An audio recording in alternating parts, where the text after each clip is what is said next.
Selling that duplex was the smartest, dumb move I ever made. Everyone screamed, "Hold forever."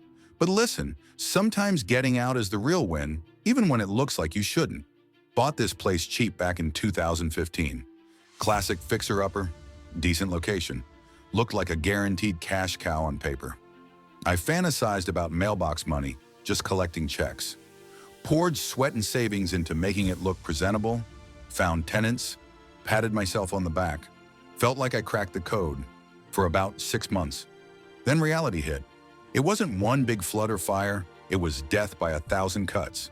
Constant calls, leaky faucet here, drafty window there, tenant squabbles bleeding into my evenings. The passive income required constant active babysitting. Simultaneously, I noticed the neighborhood wasn't just stalling. Subtle signs showed it might be peaking. Newer developments nearby were pulling desirable tenants away. That gut feeling, combined with the constant hassle factor, screamed louder than the rent checks. That hassle tax is real, folks. It eats into your actual returns. So against all the online hype, I sold it. Made a modest profit, nothing brag-worthy. Friends in real estate thought I was nuts, leaving potential appreciation on the table. But here's the kicker. Selling freed up my capital and my headspace.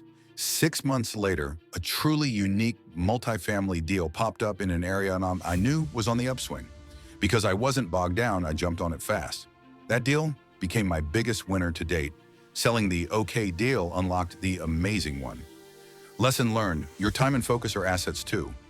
Don't cling to mediocrity just because some guru said never sell. Analyze your deal, your market, your life. Sometimes letting go is the ultimate power move.